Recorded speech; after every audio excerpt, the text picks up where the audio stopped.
Hey everyone, it's Raheel.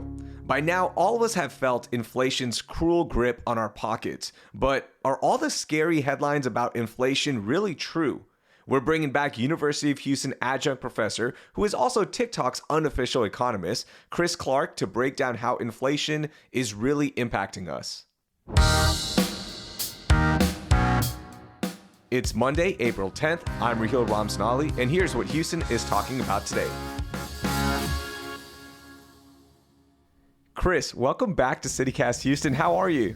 I'm great. I'm so happy to be here again. All right, so I want to start on a really easy question and on a high note before things get really dark and people get sad about inflation and recession and all of that. An easy one. So what exactly is inflation? Because I've heard about it. I think everyone is hearing the term and they know kind of what it is, but what's the economic definition of it? Absolutely. There are thousands and thousands of prices in our economy.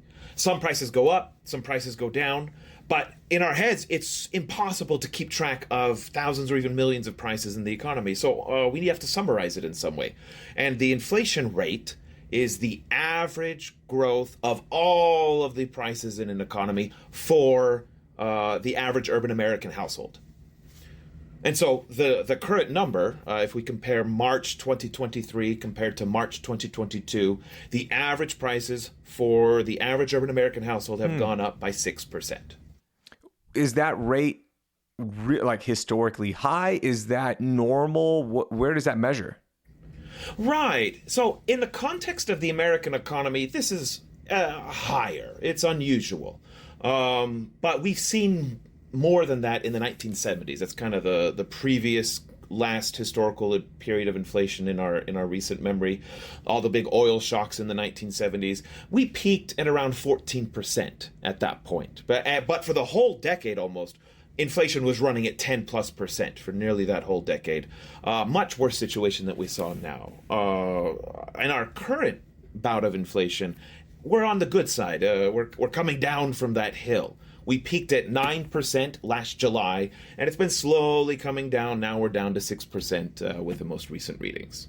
Okay, Chris, so you're really big on perception versus reality, right? Media headlines versus what actually is happening for the everyday person. So what is the perception of inflation versus the reality of inflation? Yeah, so the University of Michigan does these consumer sentiment surveys every month. And one of the questions they asked is, how often do you hear about inflation? And when we look at the numbers, people perceive or they experience or that the media is talking about inflation more today than what people perceived way back in the 70s when actual measured inflation was even worse. So what we hear in the media, we always hear the new inflation reports. Everyone's quite worried about it, and there's reasons to be. We don't like inflation. But the level of inflation, 6%, is a high level, but it's not catastrophic. It's not something that we've seen in other parts of the world.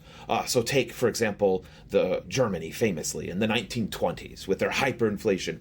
Their prices were in the tens of thousands of percent per year. I mean, it's not even something we can comprehend. And even closer to home, Argentina this past month logged 100% inflation over the past 12 months. So our 6% inflation, it's higher than normal. We would like a number closer to 2.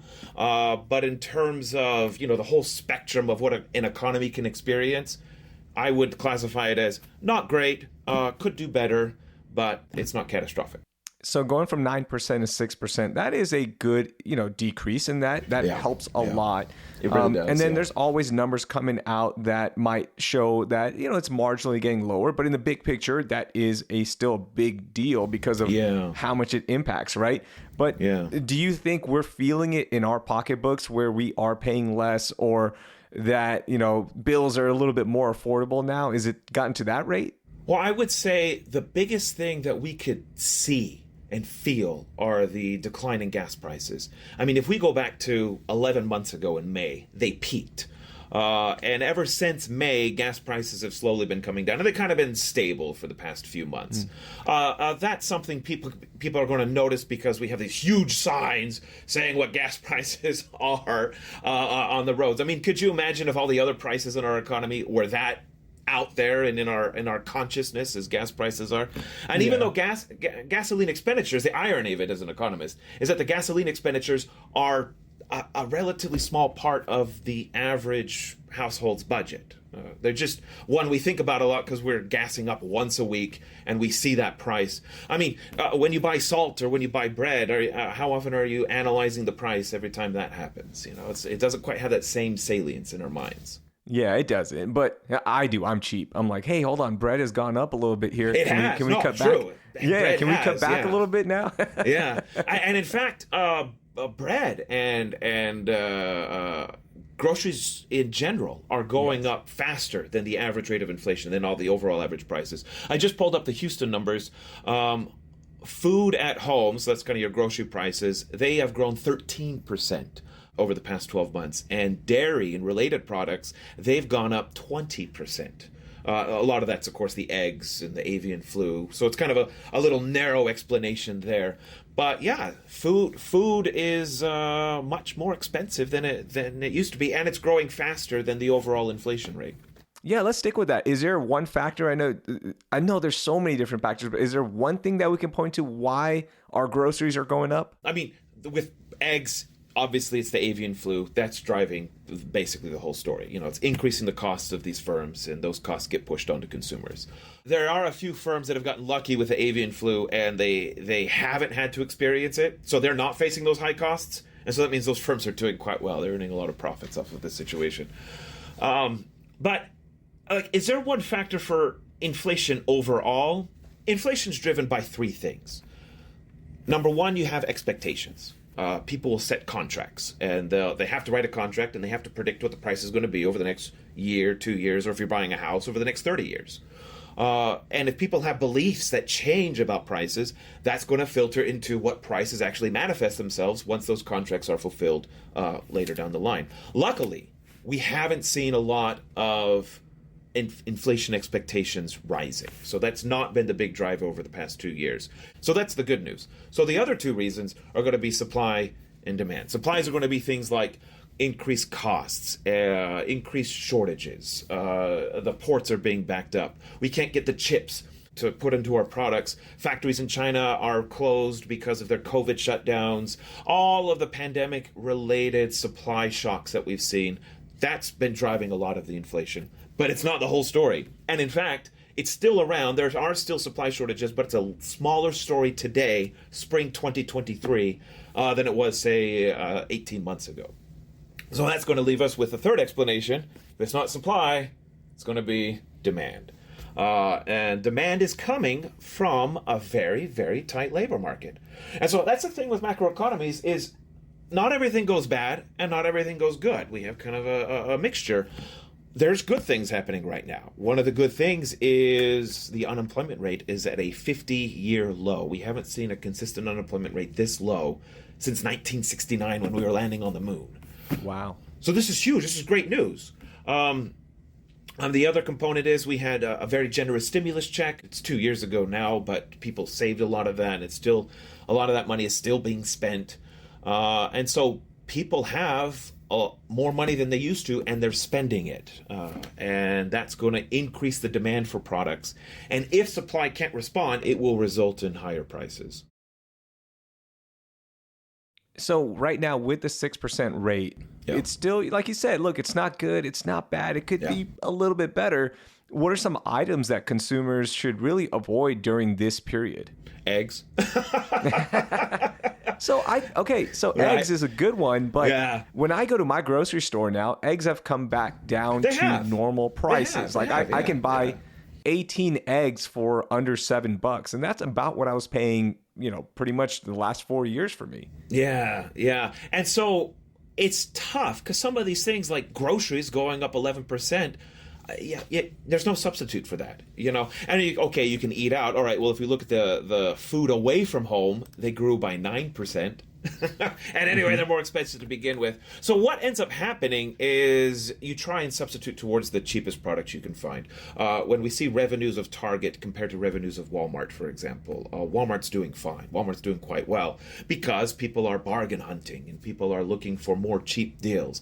Shop at Aldi's rather than shopping at H-E-B, for example, right? Yeah, I saw that. That's been a big trend for sure. Yeah. So how does this impact low-income families? Because we're seeing cutbacks on things like SNAP benefits. As you mentioned, some of the other grocery stores like Dollar Tree might not be carrying certain items now. What kind of impact can low-income families expect here with inflation? Right. So one of the biggest drivers of inflation over the past 2 years was used vehicles. But luckily, what we've seen over the past 6 months is the price of used vehicles has gone down. But used vehicles, especially at the beginning, 2.5 years ago, they were driving most of the inflation, and that's going to harm people who rely on used vehicles. And here in Houston, it's the public transportation is not as dense as it would need to be. We need to rely on gasoline vehicles to get around. But to the second part of the question, there's some data that isn't getting a lot of attention, that there's been a number of economic papers that have explored this, is the question of inflation and household affordability has two components. One are the prices we pay, and those have been going up, and that's bad news. But the other is what's been happening to wages. What has been happening to income, our ability to pay for these higher prices? Are we seeing raises that keep up with inflation? Because if we do, then it's no problem. When we look at it, the average household, wages are not keeping up, and so real wages have been declining for 3 years. But if we look at folks at the top 80%, and the situation's actually worse. Their wages are rising even slower than the average person. And here's the good news, if we look at the bottom 30% of the income distribution, their wages have been rising so fast that they're keeping up faster. They're actually surpassing the average rate of inflation. And so what's driving that? A lot of it that's been driving this is again, this very, very tight labor market, these very, very low unemployment rates.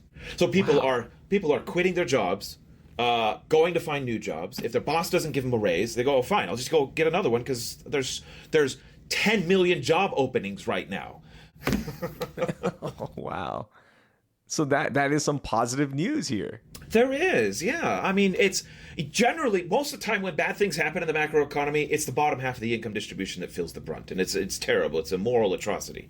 But here, the very, very tight labor market means wages are rising faster than inflation for the bottom 30% of the income distribution.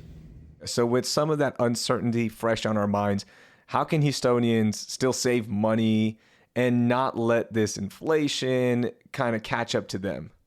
Well, when your cost of living goes up, you need a raise. That's the only way. I mean, you could spend more time bargain hunting, and that can make a little bit of a difference. But in the end, you have to pay for rent. In the end, you have to pay for groceries.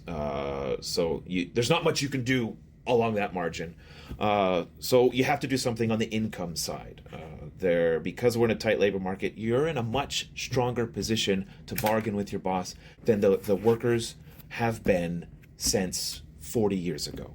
It's been 40, again, when your unemployment rate's this low, 50-year low, that means none of us in working memory know what it's like to be in a labor market where you can have this strong of a bargaining position.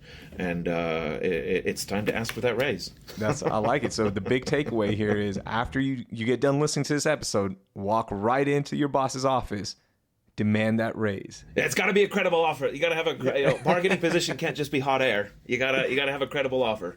I love it. Any final thoughts for our listeners regarding inflation? The final thought would be when we want to know what's going on in the entire economy, we have to have a scope of the entire economy. So you have to look at data that has sampled everybody, not just your own personal experience or the personal experience of your friend, but somebody that's got out and measured everybody's experience to know what's going on. That is huge. That is huge. Chris, thank you so much for spending some time with us. I feel better. Okay, leaving this conversation than when I entered. So I appreciate that. Yeah, I'm glad to say we're in uncertain times, but the times are looking to improve in terms of inflation. Perfect. That's great. That was Chris Clark, adjunct professor at UH and assistant professor at Washington State University. You can also follow him on TikTok at EconChrisClark. Okay, before we go, we're one step closer to an autonomous future because a Pittsburgh-based company, Aurora, plans to launch fully self-driving 18-wheelers between here and Dallas. The company has been working on this with drivers inside the vehicles for the last year and a half now, and they feel confident they can launch a fully autonomous 18-wheeler fleet by the end of 2024. Wow. Okay, that will do it for today. Thank you for listening. I'm Rahil Ramsnali, and I hope you learned something new.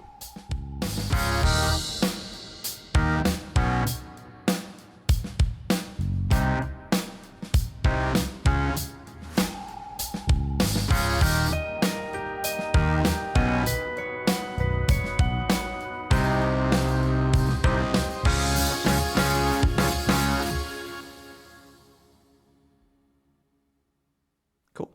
That's a lot of words.